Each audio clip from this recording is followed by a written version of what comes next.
konseling ya. Jadi saya jelaskan sedikit ya mengenai konseling individu itu. Jadi konseling individu itu ialah proses bantuan kepada klien yang diberikan oleh konselor untuk memecahkan masalahnya. Nah, dalam proses konseling ini terdapat asas, yaitu ada asas kesukarelaan dan asas kerahasiaan. Di mana asas kerahasiaan ini ialah Mbak Anissa itu sukarela menceritakan permasalahan Mbak Anissa kepada saya. Mbak Anissa nggak perlu takut atas permasalahan Mbak Anissa itu. Mbak Anissa boleh cerita apa yang Mbak Anissa ceritakan pada saya begitu. Kalau boleh tahu Mbak Anissa kesini atas kesukarelaannya atau bagaimana? Saya kesini itu memang dari diri saya sendiri. Oh, memang dari Mbak Anissa sendiri yang mengkonseling. Sulit untuk membagi waktu antara organisasi dan kuliah. Jadi Mbak Anissa ini sulit membagi waktu antara kuliahan dan organisasi. Kalau boleh tahu ini Mbak Anissa kuliahnya di mana dan semester berapa sekarang? Saya itu sekarang kuliahnya itu Di Unsri semester 6. Jadi masih tahap akhir ya, semester 6 ya. Sudah berapa lama Mbak Anissa mengikuti organisasi ini? Sudah dari apa Bu? Berarti sudah dari awal masuk kuliah ya mengikuti organisasi. Kalau boleh tahu ini organisasi apa ini Mbak Anissa? Organisasi kami Bu.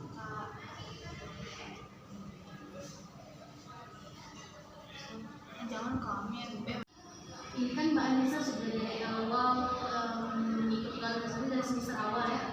Jadi selama perkuliahan itu bagaimana nilai Mbak Anissa itu selama mengikuti organisasi? Nilai saya itu ya itu 3 lah Bu ya. Tapi enggak juga memang saya itu lebih ke organisasi Bu. Sering melakukan kegiatan gitu kan. Organisasi saya itu kan banyak melakukan kegiatan gitu. Jadi hampir setiap minggu tuh pasti selalu ada kegiatan, apalagi kan saya ini kan ketua ya, jadi tuh harus selalu turun tangan, apapun harus saya turun tangan terlebih dahulu seperti itu. Biasanya di organisasi itu sering melakukan kegiatan apa seperti itu? Kegiatannya tuh banyak sih Bu ya. Ada yang kadang tuh seperti yang kemarin tuh kami tuh turun ke jalan untuk bangsa ormas. Terus kami juga ada kegiatan untuk seminar-seminar seperti itu untuk mahasiswa lain seperti itu. Kebanyakan seperti ya turun ke jalan sih. Itu setiap hari atau bagaimana itu organisasi? Ya untuk itunya tuh kegiatannya tuh hampir ya kadang tuh setiap minggu. Setiap minggu tuh pasti Setiap minggu ada tuh kegiatan turun ke jalan tadi ya. Kalau perkuliahannya itu kalau semester 6 ini dalam seminggu itu berapa kali?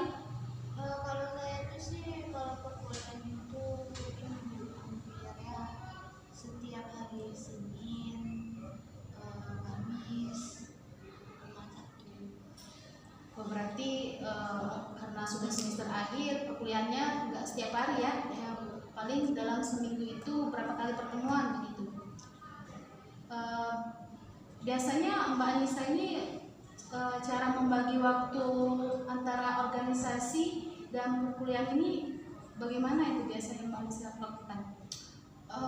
Kadang tuh kan ada tuh ya Bu ya mata kuliah, kadang tuh satu hari tuh cuma 1 kali, kadang tuh saya tuh cuma masuknya tuh di ujung aja Bu, di ujung maksudnya tuh kayak di hampir kuliah itu saya baru masuk ke Bu yang mau deket pulang gitu, saya masuk gitu. Udah itu kadang tuh saya isi, kadang kalau misalkan nggak ada kegiatan rapat atau kegiatan kerja saya masuk gitu. Stop dulu Pak. Oh jadi begitu ya Mbak Anissa ini kalau ada mata kuliah nih Mbak Anissa suka terlambat ataupun suka izin ya untuk mengikuti organisasi ini. Baiklah kalau begitu menurut saya dari permasalahan Mbak Anissa ini sulit membagi waktu. Kan Mbak Anissa ini kan sudah semester 6 nih, jadi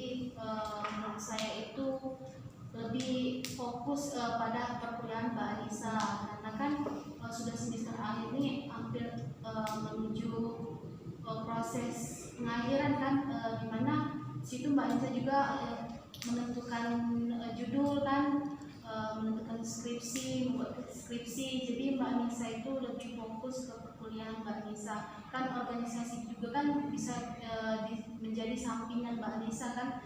Jadi Mbak Anissa itu lebih menyampingkan dulu perkuliahan Mbak Anissa. Misalnya Mbak Anissa sedang ada mata kuliah nih, Mbak Anissa lebih mendahulukan perkuliahan Mbak Anissa terlebih dahulu, baru Mbak Anissa melanjutkan organisasi begitu.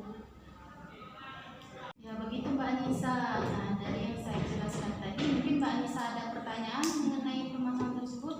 Ya Bu, tapi kan saya ini kan ketua Bu ya.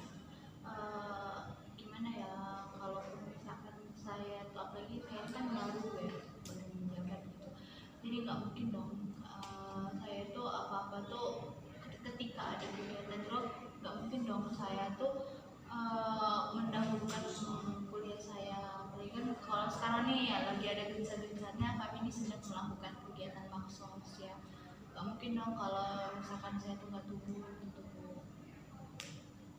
Oh begitu. Jadi Mbak Anissa kan sebagai ketua dalam organisasi itu kan ketua itu kan pasti ada bawah-bawahannya kan, selain ketua itu ada wakil ketuanya juga kan.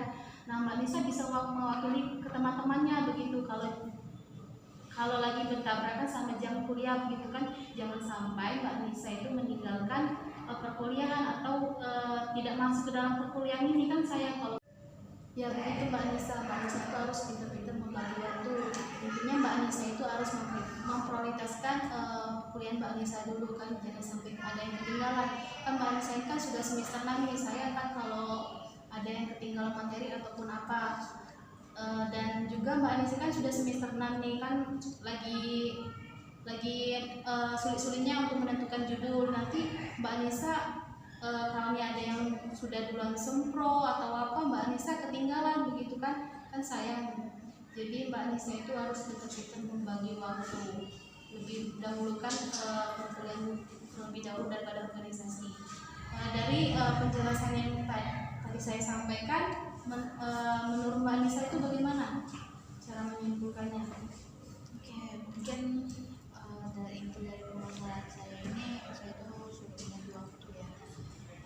Mungkin nanti selanjutnya saya tuh lebih menitik beratkan prioritas kuliah ya Bu. Ingat kan walaupun saya mengikuti organisasi, kuliah itu paling penting ya. Mungkin di lain waktu saya akan pintar-pintar membagi waktu.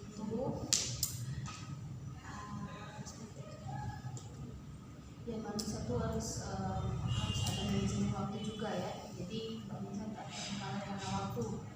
Mungkin itu saja untuk pertemuan kita konseling hari ini. Mungkin selanjutnya bisa kita lakukan pertemuan kembali dalam ruangan ini, dan terima kasih atas kunjungan Mbak Anissa ke sini, sudah menceritakan permasalahan Mbak Anissa, sudah membagi cerita Mbak Anissa hari ini.